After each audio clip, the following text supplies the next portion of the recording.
Hi guys, today we are going to be talking about parallel and perpendicular lines. So we are going to do a total of 3 fun problems and then we're going to be good to go. So the directions are compare the slopes to determine whether each pair of lines is parallel, perpendicular, or neither. So this is how it's going to go down. I'm going to give you 2 lines and then the question is, are the lines parallel, perpendicular, or neither? So pretty much it's A or B, but if neither one fit the bill, then we select C or neither. Now, what is this parallel perpendicular thing? Okay, cool. So we are going to be looking at 2 lines, and you know the speech. We are going to be asked to determine if the lines are parallel, perpendicular, or neither. But what is it? What does it mean to be parallel? What does it mean to be perpendicular? To answer the parallel perpendicular question, we base our answer by comparing the slopes, hence the directions. Compare the slopes, okay? We don't answer by graphing. Why? Because sometimes the lines may look parallel, sometimes the lines may look perpendicular, but they're not, okay? So we have to answer by comparing the slopes. So when we compare the slopes, because we have 2 lines, each line is going to have a slope. M, the lowercase m, is the notation that we use for slope. Now, to let the reader know that this is the slope of the first line, we're going to use this subscript notation, M1. M2 is the notation that we are going to use to note that this is the slope of the second line. Now, the question of the hour is, how can I tell if 2 lines are parallel? 2 lines are parallel if the slopes are the same. Okay, remind me not to use this highlighter anymore, okay? 2 lines are parallel if the slopes are the same, okay? From a visual perspective, what does that mean? Well, if the slopes are the same, then the lines are slanted the same exact way. So think like railroad tracks, the lines will never intersect. Now, perpendicular lines, as you can see, they do intersect, but they intersect in a very special way. They intersect forming a 90-degree angle. Okay, so that's our symbol for square, so 90-degree angle. But the question is, how can we tell if 2 lines are perpendicular by comparing the slopes? 2 lines are perpendicular if their slopes are opposite reciprocals. So going back to parallel, how can we tell if the lines are parallel? 2 lines are parallel if their slopes are the same. Perpendicular, their slopes have to be opposite reciprocals. So not just opposite, not just reciprocals, they have to be both. Okay, so the question, one more time. Compare the slopes to determine whether each pair of lines is parallel, perpendicular, or neither. So here is our problem. The line passing through 6, -18 and -3, 6, and the line passing through -8, -4, and 8, 2. Okay, this is a lot for me. So we have the line passing through these 2 points. So this is the information for line 1, made up notation.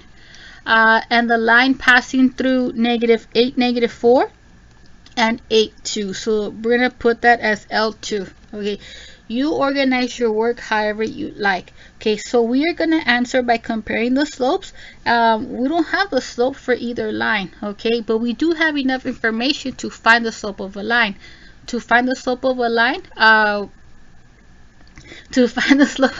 we need 2 points. Sorry, I lost my train of thought. So let me go ahead, fold my paper just so I can have 2 columns. So for line 1, what do I know about it? Okay, line 1 passes through these 2 points, 6, -18, and -3, 6. Okay, remind me not to do these videos in the middle of the night. All right, line 2. What do I know about line 2? Line 2 passes through these 2 points, -8, -4, and 8, 2. Okay, we are going to answer by comparing the slopes. We're not going to graph this information and then be like, boom, oh look, they look parallel, they look like they're perpendicular. No, we have to answer by comparing the slopes. Okay, that's how the directions specify. So let's go ahead and bust out the slope formula. So to find the slope of a line, we need to identify 2 points. Okay, so the slope formula, remember from back in the day, we have m equals y2 minus y1 over x2 minus x1. If you don't need to write the formula, then I don't need to see it, but you know my speech, like the more times I write it, the more it's going to stick to me. And then for fake extra credit, I want to tell myself which one is the first point, which one is the second point. So this is the first guy that I see, so I'm going to call that my first point, and as a result, this is my second point. So with that being said, we have the slope formula nailed. We labeled the points for our peace of mind. Let's plug and chug.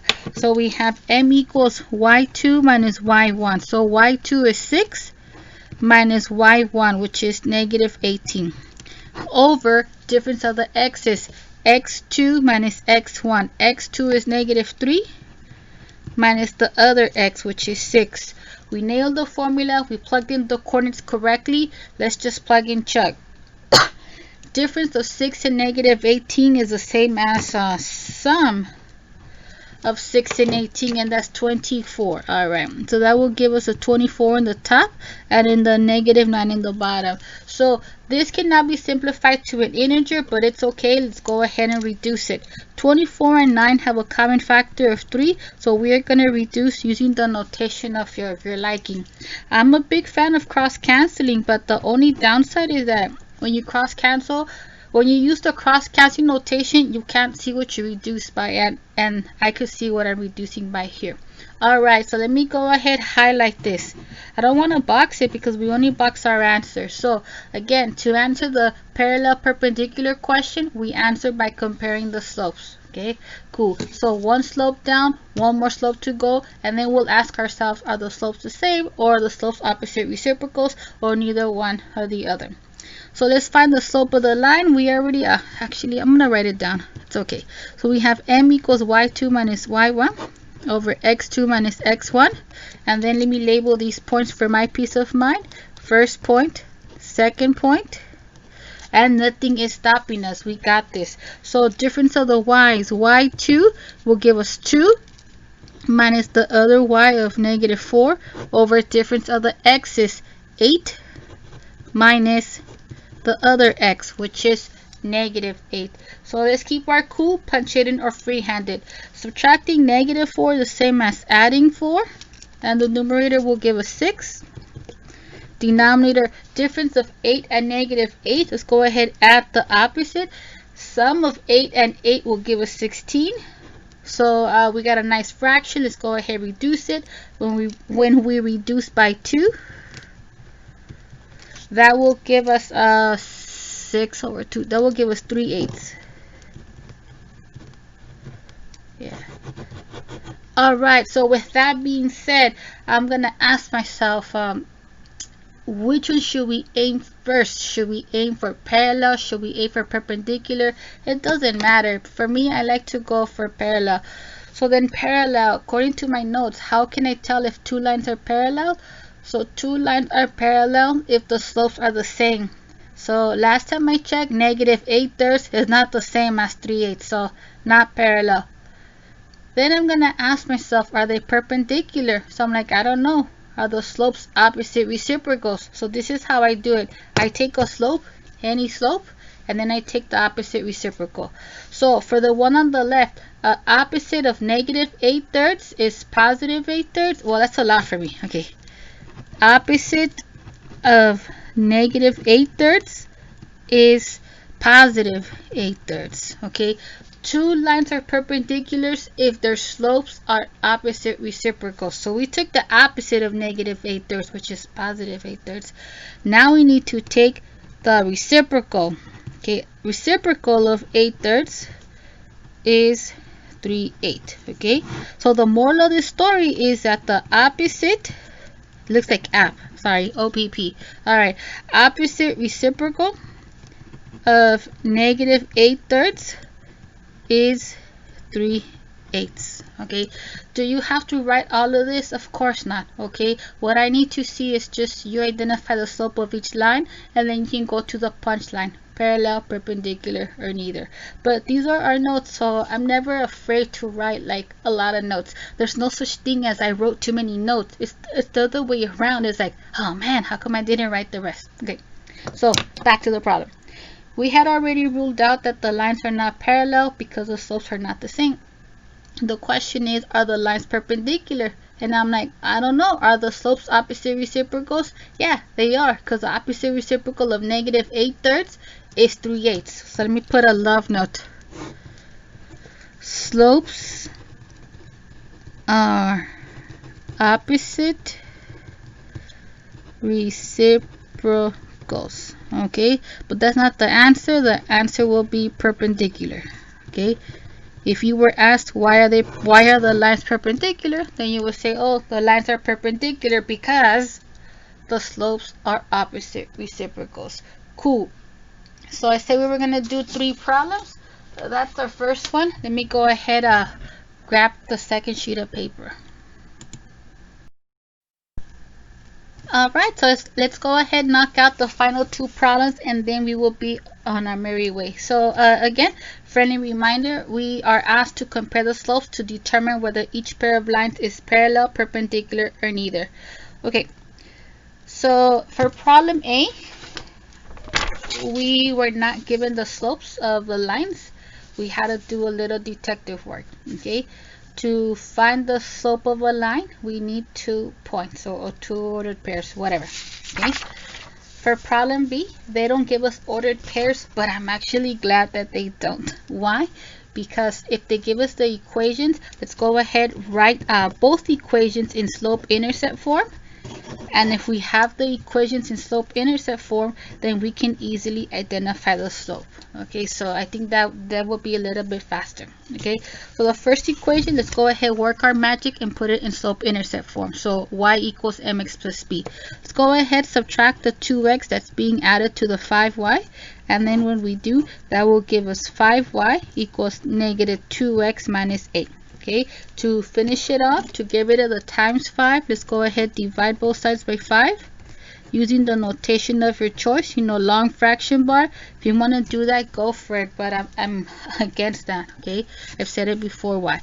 So that will give us a y equals negative 2x over 5, but love yourself and write it as fraction times x. So write it as negative 2/5 x times x minus 8/5. So moment of the hour, what is the slope? In this case, the slope is negative 2/5. So I'm gonna go ahead, highlight it. You don't have to highlight it, but this is like an important piece of the puzzle, because to make that parallel perpendicular question, we answer by comparing the slopes. So the slope is a big deal.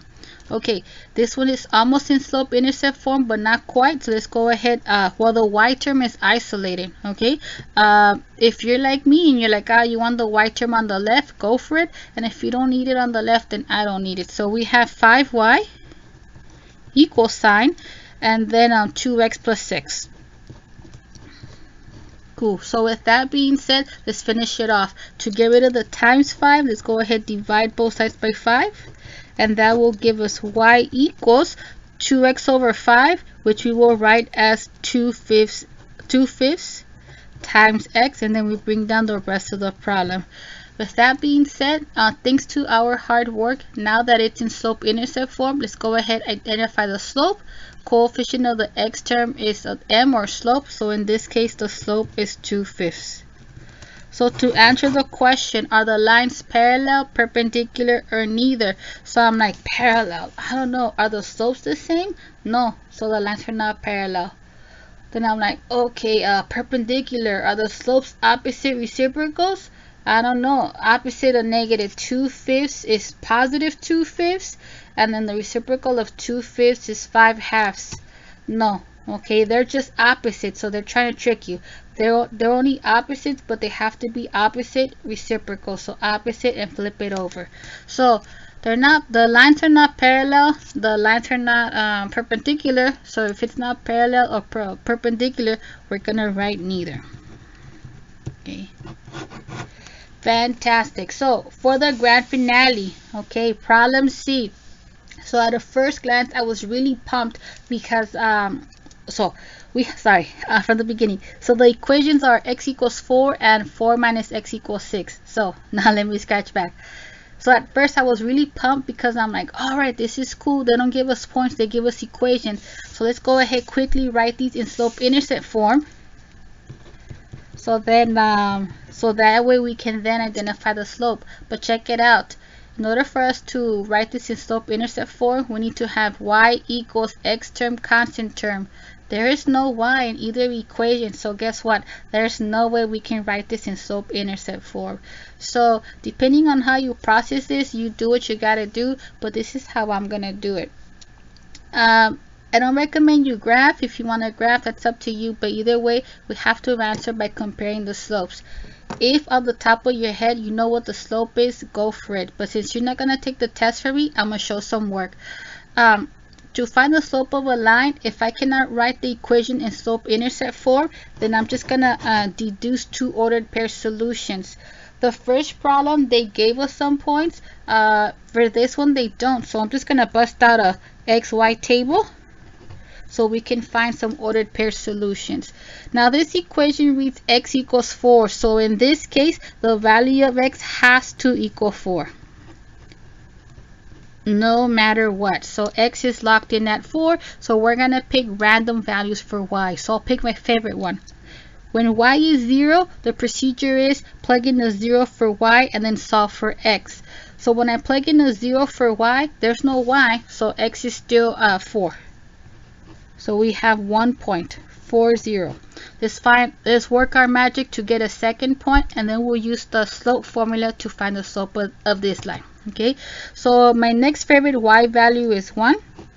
When y is 1, substitute a 1 for y, and then solve for x. But there's no y, so x is still 4. So thanks to our detective skills, we are going to find the slope of the line that goes through these 2 points. So again, depending on how you process this, you don't have to do this. You can just go straight to the slope. But I told you in my speech while I'm doing it. So let's go ahead and bust out the slope formula. So we have m equals y2 minus y1 over x2 minus x1. And then a gentle reminder, when do we use the slope formula? We use the slope formula when we want to find the slope of the line. That's it. If that's not your aim, then you don't find it. Okay, so let's go ahead and label these points. So first point, second point. Cool. So let's go ahead, plug in chug. So m, difference of the y's over difference of the x's. y2 is 1 minus the other y will give us 0 over difference of the x's. So x2 is 4 minus x1, which is 4. We keep our cool. Difference of 1 and 0 is 1. Difference of 4 in itself is 0, and the quotient of 1 and 0 is undefined, which makes me nervous, but whatever, it is what it is. Okay, so let's go ahead, highlight it. Alright, so one slope down, one more to go. Okay, so for the next problem, ideally I would also like to put it in slope-intercept form, but you know the speech, there's no y, so there's no slope-intercept form. So let's solve for the only variable that we see, namely x. So let's isolate the variable term. We'll subtract 4 from both sides, and that will give us negative x equals 2. To finish it off, to get rid of the times negative 1, let's go ahead, divide both sides by negative 1, and that will give us x equals negative 2. Fantastic. Now again, depending on how you process this, you may go straight to the slope, but I don't see it. So what do? I show work. So we're going to do once again an XY table to work our magic, so then we can deduce some points, so ordered pair solutions. This equation requires that x always equals negative 2, so there's no way around it. X has to equal negative 2. Has to equal negative 2. So what I want to point out is pretty much I can't pick my random x values because they always have to be negative 2. So we're going to pick the random y values, and you know the speech. Plug in a 0 for y and then solve for x, but there's no y, so x is still negative 2. So our first solution, our first ordered pair solution or ordered pair is negative 2, 0. Let's find another one. My next favorite y value, you know the drill, is 1. So procedure, plug in a 1 for y and then solve for x. But there's no y, so x is still negative 2. To find the slope of a line, we need to identify 2 points that are on the line, and we did it. Okay, so the points are negative 2, 0 and negative 2, 1. Let's go ahead, bust out the slope formula. So we have m equals y2 minus y1 over x2 minus x1. Fantastic. For my peace of mind, let me label the points. First point, second point. So we have the formula nailed, the points labeled. There's nothing stopping us, okay? If we have a moment, because you know things happen in the middle of the night, then let's go ahead and use a calculator. So slope, difference of the y's. So we have y2 minus y1. So y2 is 1 minus the other one is 0 over difference of the x's, negative 2 minus negative 2. Let's take our time. 1 minus 0, you would think I know that, sorry, is 1. Difference of negative 2 and negative 2, I believe, gives us 0. So let's add the opposite. Then with confidence, it is 0. Quotient of 1 and 0 is undefined. So there we go with those funny slopes again. So the question is, are these lines parallel, perpendicular, or neither? So the parallel check. Are the slopes the same? Yeah. So we have same slope. Okay. So if two lines have the same slope, then that means that the lines are parallel. So if you were asked on the test, hey, are the lines parallel? Tell me why. So we'll be like, oh yeah, the lines are parallel because the slopes are the same. So we were going to do a total of 3 problems, and I think we knocked out all 3. So that's my time. Thank you.